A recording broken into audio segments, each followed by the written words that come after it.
Lightning sighed before saying it didn't want it to come to this, as she called out for help as these group of ruffians were trying to assault her. This gaining the attention, of course, of the King's Glaive, who remembered these guys from almost shooting the magical barrier from before and running onto the Colosseum floor, and immediately go to arrest the group, telling us all to raise our hands, which we all did. However, Odorai had a plan. As he slowly reached into his vest, Odorai assuring the cops that what he had in his vest would clear all of this up, as he pulled out what Odorai's player described as a white-crowned card, somewhat similar to those found in Kingdom Hearts Chain of Memories, and immediately teleported away, leaving the 5 of us there, with the cops, alone. At the time, this dumbfounded all of us, including me, since I didn't know he had this item, being the DM.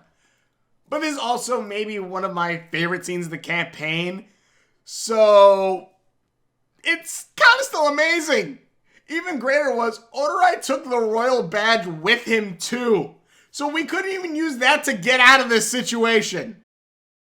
So the group was then arrested and led into the castle district, which also acted as the police station.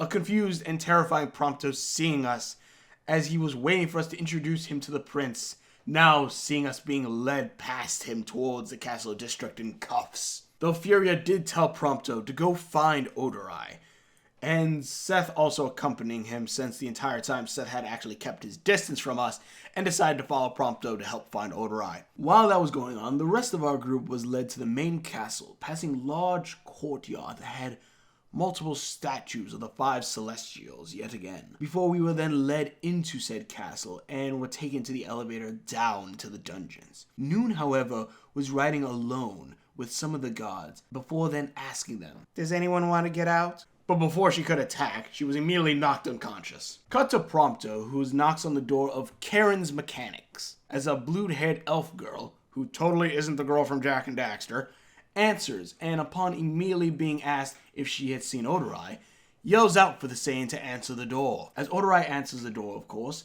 Seth revealed himself from the shadows, and soon after, the cops showed up again and arrested the two, because telling a child out loud in front of the cops to go find someone they're looking for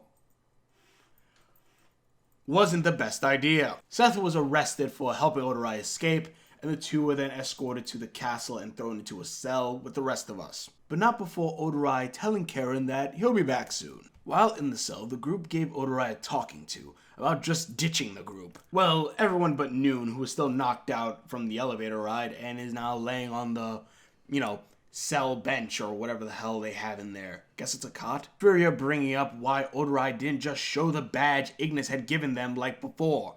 Odorai said that he didn't think it would work a second time. I told the player that it would have, since it's a royal symbol. In any case, the group stayed in this cell. Furia, however, breaking the chains of his cuff with pure strength. Though Odorai reminded him that he had a keyblade as he unlocked his own cuffs, which reminded everybody that we all literally have the master keys to everything. Though the group then started to try and figure out a plan of what they would do once they unlocked the cells and tried to escape. Luckily, before they needed to escape, however, Prompto, along with the 3 boys from before, ran up to the cell with the King's Glaive Nyx and King Regis himself, as the king ordered for our group to be released, and apologizing for them being arrested and thanking us for saving his son from the Heartless.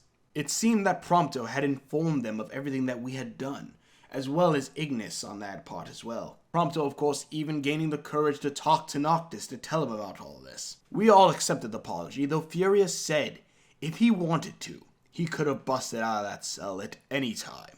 The king was about to welcome us as guests, before alarms started blaring. King Regis and Nyx knowing this was a state of emergency, as the king then ordered the group to keep watch over Noctis and the others, before racing off with Nyx to go check out the situation. However, of course Noctis then disappeared, and the group was then tasked in finding him. This then was supposed to lead the group into exploring the multiple levels of the castle, as they come to the elevator and find that multiple of the other floor buttons for the castle were locked and wouldn't be able to work until we explored a floor to find the secret switches that activated the buttons. The castle defenses would now be activated as well, as different monsters and guardians would be waiting to fight us, along with any heartless roaming the castle.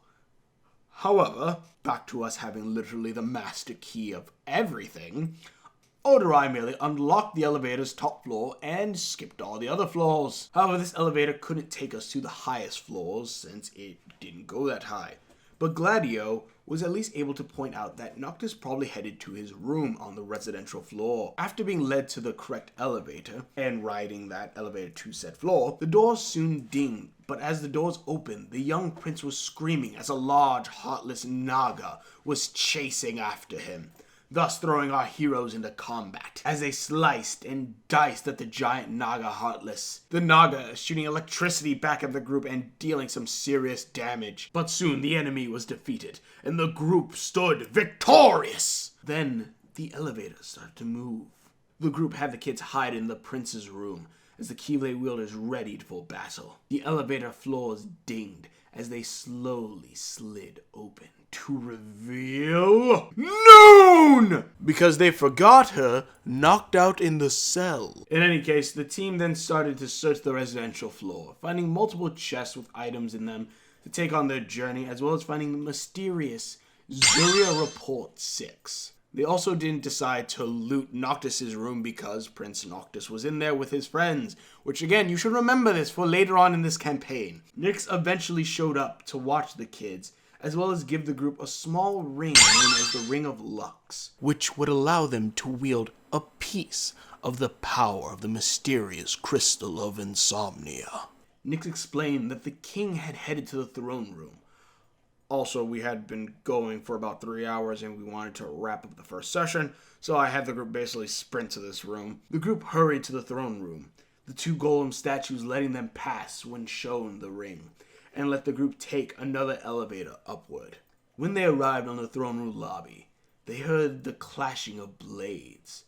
But as they pushed open the doors of the throne room, on his knees was the king with a blade stabbed through his chest, as the man of little consequence stood over him with a smile, thus ending session 1.